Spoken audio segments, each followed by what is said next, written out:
Teka, baka nandyan yung girlfriend mo. Wala naman dito yung mami mo, okay? Hindi mo kita lalapitan kung nandito siya eh. Pero baka kasi... Please naman, gusto na naman kita mayakap at makausap eh. Alam mo naman na ikaw lang yung gusto ko.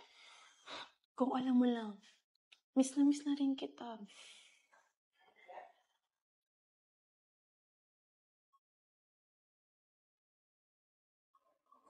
Walang hiya kang babae ka? Malandi ka? Halika nga dito. Mami, nasasaktan po ako. Tama na po. Mahal, tama na yan. Walang kasalanan si Eliza. Anong wala? Sabihin mo, malandi talaga yan. Hoy, ampong ka lang. Baka nakakalimutan mo kung saan ka nang galing. Sa wala!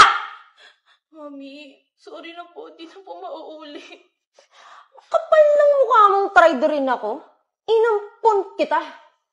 Pinulot kita. Binihisan kita. Ginawa kitang tao. Kung hindi dahil sa akin, baka wala kang buhay ngayon eh. Tapos ito'y gaganti mo? Mga agaw ka? Malandi ka? Makate! Oo, Nami. Ako na yung malandi. Ako na yung ginawa mong tao. Ako na binihisan mo. Pero may lahat naman sinunod at binigay ko sa'yo, di ba? Pati nga yung boyfriend ko.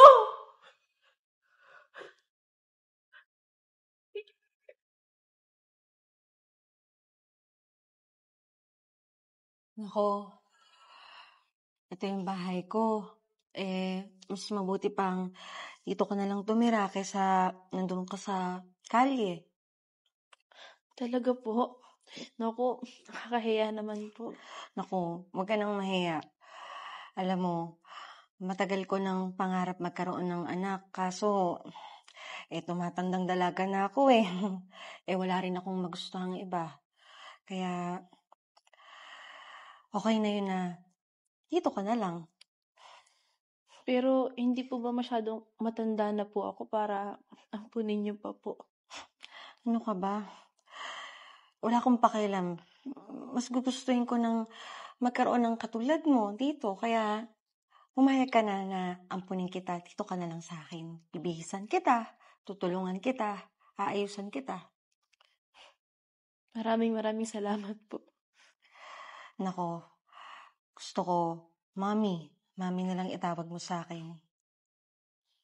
Okay po, Mami. Halika.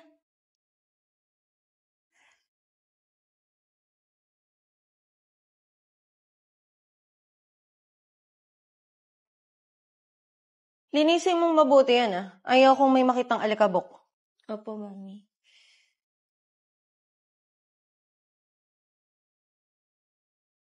May alikabok pa Tatanga-tanga ka talaga.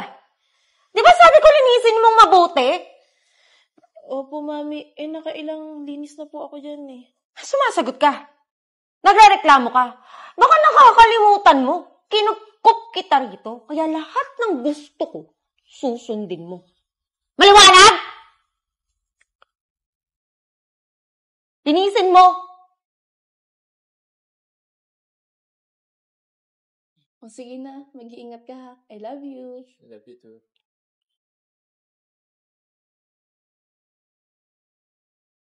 Ay, Mami, nandyan na po pala kayo. Sino yun? Boyfriend mo? Opo, Mi. Bala ko po sanang ipakilala sa inyo, kaya lang akala ko po nasa work pa kayo.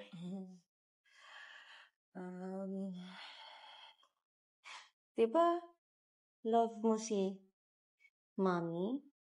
Oo naman po. So, lahat ng gusto ni Mommy, ibibigay mo. Opo, Mi. You know, Mommy is kinda lonely right now. Gusto kong magka-boyfriend. Yung boyfriend mo? Ano po? Sige na, please. Sige ka. Magtatampo si Mommy. Gusto mo ba? ibalik kita kung saan kita kinuha. Kaya, siya na lang yung kapalit, kabayaran sa pag-ampon ko sa'yo.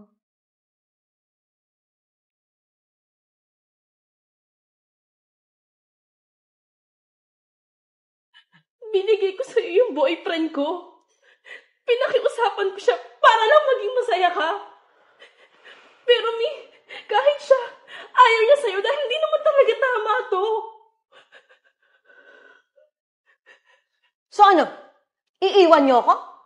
Iiwan mo ako? Pagkatapos kitang bihisan? Pagkatapos kitang tulungan? Alam mo, Mi, hindi ibig sabihin na tinulungan mo ako, kailangan ko ibalik sa yung tulong mo. Kasi kung kusayang tulong na yung pinagmamalaki mo, wala kang hinihintay na kapalit. How dare you! Tama ka. Utang na loob ko sa'yo yung pagtulong mo sa akin. Pero kung isusumbat at ipapamukha mo na sa akin yung tulong na binigay mo, mas mabuti pang hindi ka na lang sana tumulong. Gusto ko lang di sabihin sa'yo na kaya ako pumayag na i-entertain ka.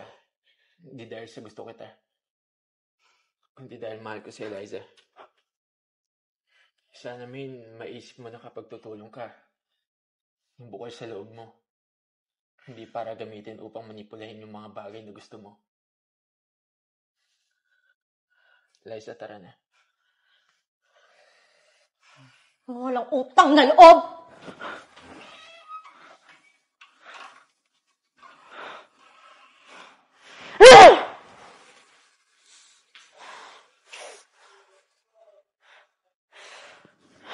Kapal na mukha.